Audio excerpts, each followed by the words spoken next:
श्री शिवाय नमस्तुभ्यम। दोस्तों, आप सभी का मेरे चैनल पर बहुत बहुत स्वागत है। आज मैं बताऊंगी कि पशुपति व्रत की शाम की थाली में क्या क्या सामग्री लगने वाली है। दोस्तों, मैंने सुबह की थाली का वीडियो आपके साथ शेयर किया है, आप मेरे चैनल पर चेकआउट कर सकते हैं। मैं लिंक भी डिस्क्रिप्शन बॉक्स में दे दूंगी। तो दोस्तों, यहाँ पे देखिए थाली यहाँ पे हमारी रेडी है। थाली में क्या क्या सामग्री लगेगी तो चलिए आइए आपको बता देते हैं। देखिए दोस्तों, सबसे पहले तो आपको ध्यान रखना है, जो सुबह की पशुपति व्रत की आपने जिस थाली से पूजा की है उसी थाली से ही आपको शाम को पूजा करनी है। यानी कि उस थाली में जो सामग्री थी उसी सामग्री से आपको शिव जी की पूजा करनी होती है। देखिए, सामग्री सब वही रहेगी, सिर्फ दीपक नए होंगे। दीपक आपको 6 दीपक बनाने हैं और यहाँ पे प्रसाद बनाना है। और जो फूल हैं, फूल भी आपको ताज़े रखने हैं, फूल बासी नहीं रखने हैं। और बेलपत्र हो सके तो बेलपत्र भी आप रख सकते हैं, नहीं है तो कोई बात नहीं, सुबह आपने चढ़ा दिए तो कोई दिक्कत नहीं है, लेकिन आप फूल ज़रूर रखिएगा। और आपको जल ले जाना है, जल आप ज़रूर ले जाइए। उसी कलश में आपको जल लेकर जाना है। अगर संभव हो सके पंचामृत ले जाने का तो आप पंचामृत ले जा सकते हैं।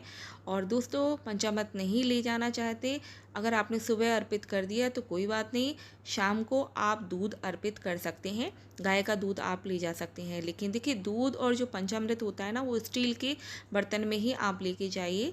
तो इस तरह से आप कलश में भी रख सकते हैं, लेकिन मेरे पास देखिए एक छोटी सी कैन है, इसमें मैंने दूध रखा हुआ है, गाय का दूध है।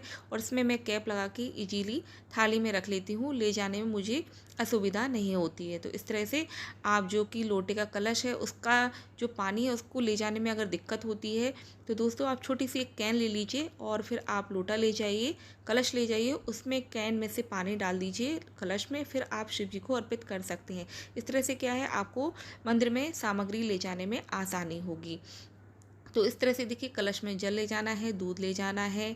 और जैसे कि शाम के समय अगर श्रृंगार होता है तो आप कोई बात नहीं, जल और जो कि पंचामृत या फिर दूध का आप छींटा शिव जी को दे सकते हैं।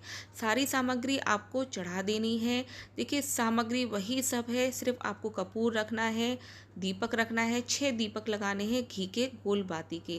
तो इस तरह से आपको दीपक ले जाने हैं और प्रसाद लगाना है। तो दोस्तों, प्रसाद आप क्या बनाएं, तो प्रसाद में आप जैसे कि शीरा बना लीजिए, आलू का हलवा, मीठा में आप कुछ भी बना सकते हैं, जो भी आपके पास संभव हो सके। देखिए, आप घर से बनाएंगे तो बहुत ही अच्छा होगा, तो इतना तो आप कर ही सकते हैं।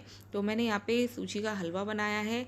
आप चाहे तो खीर, आटे का हलवा या फिर आप आलू का हलवा, कुछ भी इस तरह से सूखा प्रसाद बनाइए, आपको ले जाने में असुविधा नहीं होगी। तो देखिए, प्रसाद इतना ही बनाएं, आप जितना आप खा सकें। देखिए, उसके प्रसाद के 3 भाग करने होते हैं आपको, तो 3 भाग करने हैं, उतना ही आप प्रसाद बनाएं। कोई ज़्यादा प्रसाद नहीं बनाना है कि आपका जो कि गैस पर बर्तन पर रखा रहे। इतना ही प्रसाद बनाएं, उसके 3 हिस्से हो जाएं। उतना प्रसाद आपको एक साथ एक डिस्पोजल प्लेट आपको रख लेनी है, उसमें ले जाना है। और 2 डिस्पोजल प्लेट आप अलग से ले जाइए, चाहे तो आप कागज़ वगैरह ले जाइए, वहाँ पे जो 2 भाग हैं आपको अलग करने होते हैं। तो उसकी व्यवस्था पहले से ही करके ले जानी है। देखिए, फूल रख लीजिए, आंकड़े के फूल हो, धतूरा हो और आंकड़े के पुष्प हो, तो कुछ भी आप इस तरह से ले जा सकते हैं। तो देखिए, मिश्री भी मैंने रखी हुई है, प्रसाद हो गया।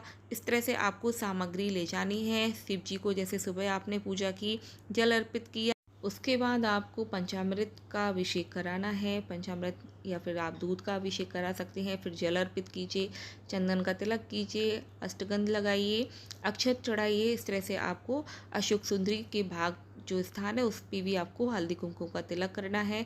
इस तरह से आप पुष्प चढ़ाइए, बेलपत्र चढ़ाइए। जनेऊ आपने सुबह चढ़ा दिया तो कोई बात नहीं, आप मौली भी चढ़ा सकते हैं। बेलपत्र देखिए, अशोक सुंदरी के भाग पर भी आपको चढ़ाना है। इस तरह से आपको पूजा करनी है। और आपको दीपक लगाना है। दीपक के नीचे आप अक्षर डाल दीजिए। 5 दीपक लगाइए। पहला दीपक आप जलाएं अपनी मनोकामना के साथ, बाकी दीपक जला दीजिए। छठवां दीपक है, आपको जलाना नहीं है, वापस आपको थाली में रख लेना है। और 2 भाग आपको निकाल के शिव जी को अर्पित करना है। और जो तीसरा भाग है वो आपको थाली में ही रहने देना है। इस तरह से आप प्रसाद के बाद चारों तरफ जल चढ़ा दीजिए, घुमा दीजिए, आरती कर लीजिए। आरती के बाद जल घुमा दीजिए। आप इस तरह से मंत्र जाप कर सकते हैं और बस आपको पूजा करके घर आ जाना है प्रार्थना करके। अब देखिए घर आके आपको जो मुख्य द्वार होता है उसके राइट हैंड साइड में यानी कि सीधे हाथ के साइड में आपको दीपक जलाना है। स्वास्तिक बनाइए, अक्षत डालिए और दीपक जलाइए। जो आप एक दीपक, छठवां दीपक जो घर पे आप लेके आए हैं मनोकामना के साथ दीपक जलाइए और फिर आप अंदर प्रवेश कर लीजिए और जो आपका प्रसाद था वो आपको खा लेना है, फिर आपको भोजन कर लेना है। तो इस तरह से दोस्तों मैंने आपको बता दी शाम की थाली में आपको क्या क्या सामग्री लगेगी। तो इस तरह से आप श्रद्धा विश्वास भाव से पूजा कीजिएगा। अपने 5 सोमवार पूरे कीजिएगा। 5 सोमवार तक आपको इसी तरह सुबह शाम की पूजा करनी होती है। सुबह की थाली का वीडियो आप मेरे चैनल पर देख सकते हैं। अगर आपको ये वीडियो अच्छा लगे तो मेरे वीडियो को लाइक ज़रूर कीजिए, शेयर कीजिए, मेरे चैनल को सब्सक्राइब जरूर कीजिएगा। मिलते हैं नेक्स्ट वीडियो में। नमस्कार दोस्तों।